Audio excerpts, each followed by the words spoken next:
everyone, it's Sophie from Build Your Jungle, and today we are going to be doing the top 5 slowest growing plants in my collection. A long time ago I did the top 10 fastest growing plants, and I was going to do top 10 slowest growing plants, but quite a lot of things I grow are fast growers because I have a lot of aroids and tropical plants, begonias and such. So we're doing top 5. The general rule of this video is going to be that if the plant's in this video, I recommend you buy it big because you'll be waiting a very long time to get a big majestic one if you're wanting a more mature or bigger specimen. And we're doing reverse order again today to make it a little bit more interesting. At number 5, she is dripping all over me because I watered her last night. There's a lot of water on the floor now, and it is an epipremnum, and it's a snow queen pothos, or Epipremnum aureum snow queen. It gets its name because it has such a high amount of white or albo variegation. It's dripping on me right now. Thanks for that. Thanks for that. And it usually has some speckling of green. Sometimes you'll get a bit of sectoral variegation like that. And occasionally you'll get my favourite kind of leaf, which is this minty kind of in-between kind of one.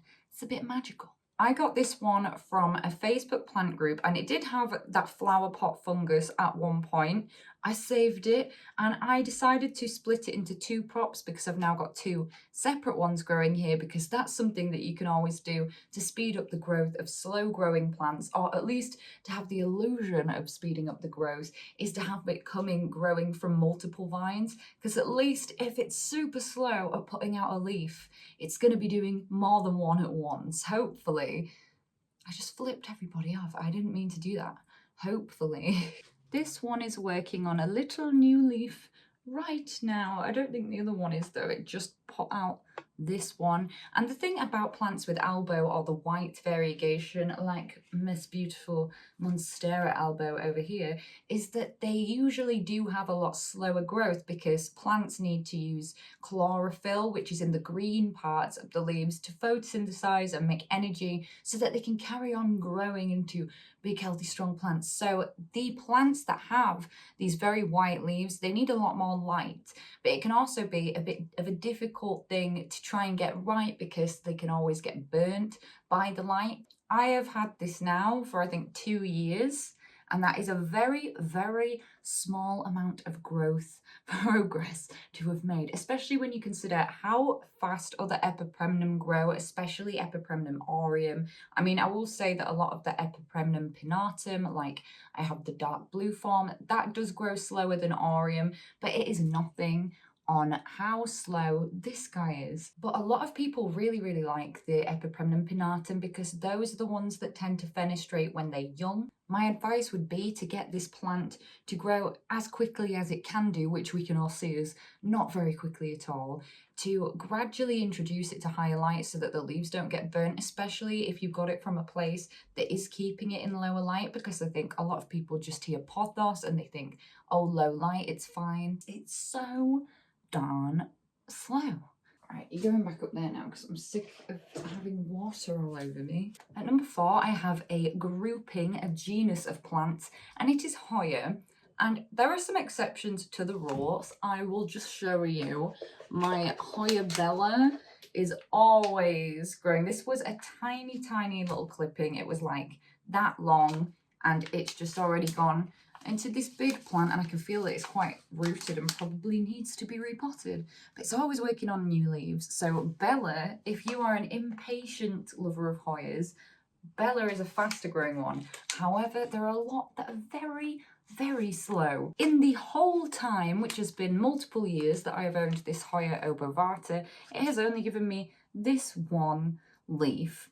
I took this clipping of Hoya DS70, or I think it's the Burtonii AF variegated, and it has only just started to, you can see there, give me 2 new little leaves now. It has just, and the thing was that this was a fully rooted separation that I took out of a larger plant, so this really shouldn't have had such a struggle time growing, but it's very slow, even with very high light. Another one that was a clipping that I rescued from a Hoya with root rot that I had like 3 years ago was this Hoya Crinkle 8, Hoya Carnosa Crinkle 8. And it's really cool because it's got these divots on the leaves. It's very waxy, thick textured leaves. And it looks really amazing when they're all cascading out of a trailing basket. Unfortunately, it was potted in no drainage and it was very rotty. I got it on clearance, so I knew it would be kind of a risk, but this was all I managed to save. And for ages, it was just 2 leaves. And last year it finally started to give me new leaves after all this time and all the rest here and this new vine. So maybe it's gonna be a bit faster, but it definitely goes dormant, as do most of my Hoyas go dormant over winter. So I will say, if you have limited space, if you like small little plants, which I do, and I like all my small little Hoyas, then Hoyas would be a good one for not outgrowing space very quickly. Also, Hoyas root so slowly compared to the other plants in the sphagnum moss prop boxes. That was hard to get out of my mouth. And Jules was saying this to me the other day as well, that they find Hoyas really, really slow to root as well. So if you're wanting something fast, it's not going to be for you. My Houseplants variegated, it was not growing at all for ages, but once it's got the roots really, really established, it started to, oh, it needs repotting, it started to really give me loads more leaves there, and then this beautiful pink.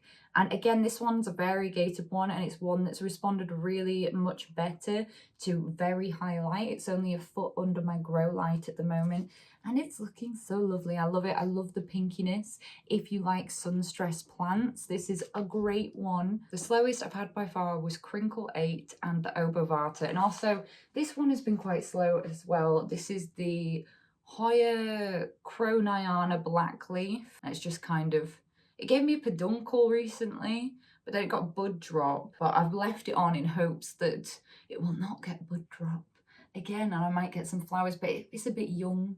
It's a bit young to flower. I don't know. What do you guys think? At number 3, we have a plant that I was super excited to add into my collection. I think I got this one in lockdown times. Ooh. And it's one that I'd seen wild fern growing, and I just loved the velvety looking texture of it. And I was getting quite into Scindapsus at the time. And I would say this is my rarest Scindapsus that I have, because I don't really have any ones that aren't the common ones. And this is Scindapsus Jade Satin. And I think you can tell how lovely the texture of those leaves are.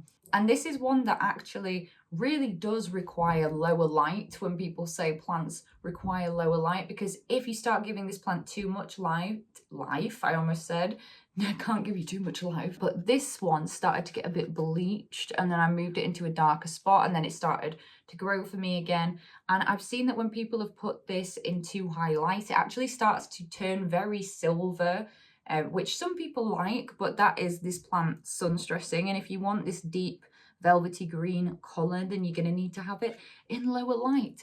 But as a plant that grows in lower light, and you may expect that it also grows very, very slowly. I've had this for years, and it was rooted when I got it, and it's only given me this one new leaf, and it's a lovely leaf, and I very much like the leaf, but I would love this to really get going for me, and for me to grow it up a pole and see how big I could get the leaves. I just think it's lovely. I love that asymmetrical leaf shape that Scindapsus have. It's like a little velvety teardrop, and it's precious. And they have quite sparkly backs of the leaves as well, and this one's just lovely. If anyone's got any tips or tricks that they know to make this plant grow faster, please let me know. Otherwise, then I just think it's incredibly slow. And if you want a big trailing one of these, which is like what I would like, would either be a big trailing one of these or a big going up a pole one of these, which is probably going to be more practical for my space, if I'm honest, then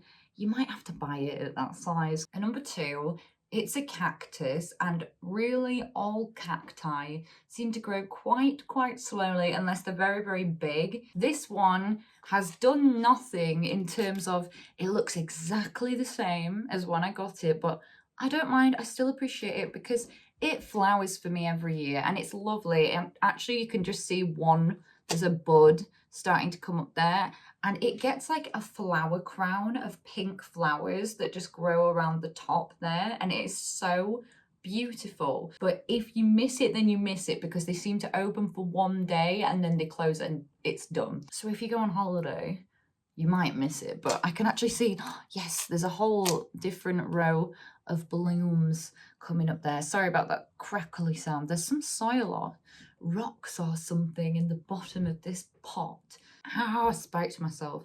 This is a type of mammillaria, and this one's got really beautiful orange spikes. And this was a present off my housemate's mum, Lisa, the lovely Lisa, who owns Armadillo Toys, which is a great toy shop in Chapel Allerton if anybody needs a toy shop. But I'll have to show you on close up. But this one kind of looks like the body of a snowman, because they kind of grow with forming either extra clumps of balls of cacti. Great explanation here, absolutely fantastic.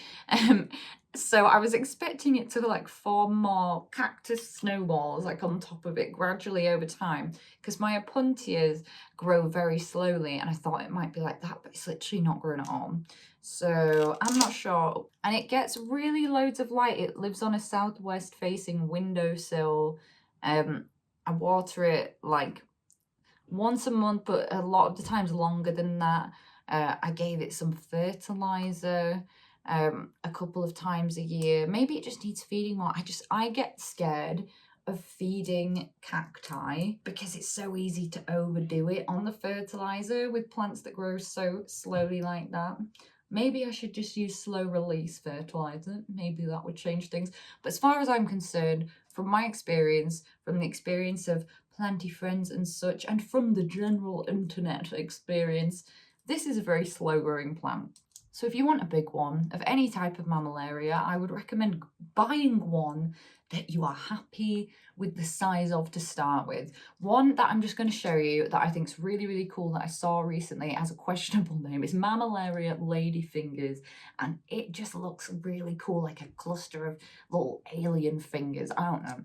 I think that one's cool. I'd like to get that one. And finally, at number one, the absolute most slow growing plant in my collection goes to Sansevieria Star Canyon Granite. It actually has multiple names that people use depending on where they've got this plant in from or exported it from. This is the alternative name now on the screen as well, just in case you're thinking of it by the other one. And again, like the mammillaria, this one looks exactly the same as the day that I bought it, and I bought it 2 years ago. It's a really cool plant, obviously Star Canyon because it's in a star shape, and granite because of the cool texture and colours of it. Like, that's why when I saw this come in, I was like, okay, I've got to have one of those. It's so cool. And some of them aren't in this perfect like kind of star shape. I did go through a lot of plants again to find this one, and I'm just realizing how dusty it is right now. Actually, I'm very sorry, plant. I'm gonna go clean you today. But when it grows, it either puts off pups or it can grow from the center. I've never had any growth off this. I lost a very, very small leaf.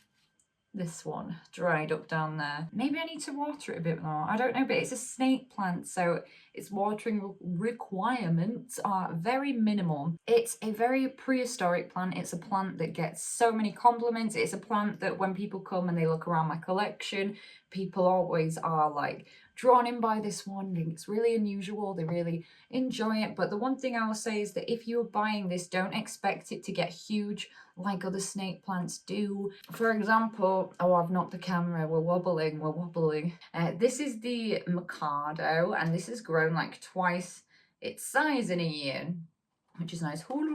I've also had a mother-in-law's tongue or a Trifasciata Laurentii give me so many pups this year, well, last year. What are you doing, dude? Really, what are you doing? So if you want this plant, either when you buy it, just realize that it will be the same exact thing, like a sculpture, living sculpture for many, many years, or just buy a mammoth one, or buy more than one plant and pot them together, have like a trough of stars. That would be kind of really cool. Maybe I will get a leaf this summer. Maybe. I hope. I really hope. It would be amazing. I would just love to see it grow or do something so that I know that it's doing something rather than just sitting there. But I do think it's very lovely, and I do really like this plant. And I can't stop feeling it because I just love how the leaves are just like solid. It's not even like a leaf, obviously, but a lot of snake plants are. But this one's very, very like always firm, whereas the other ones can be a bit more bendy. Anyway, that's going to be it for today's video. I hope you guys enjoyed me talking about the slowest growing houseplants in my collection, and hopefully if you were thinking about adding these to your collection, you can get them big, or you just don't mind that they grow slowly. Either way. At the moment, I post long form content on Fridays, so please do hit that button, subscribe to be notified when I next make a video. I also post every day on TikTok, and I do live shows every Sunday. There's all kinds of funky business on there, so please do check that out. And if you fancy buying an illustrated houseplant art print or product, then please do head over to my website. It's buildyourjungle.com. And I hope you're having a great day thinking about houseplants.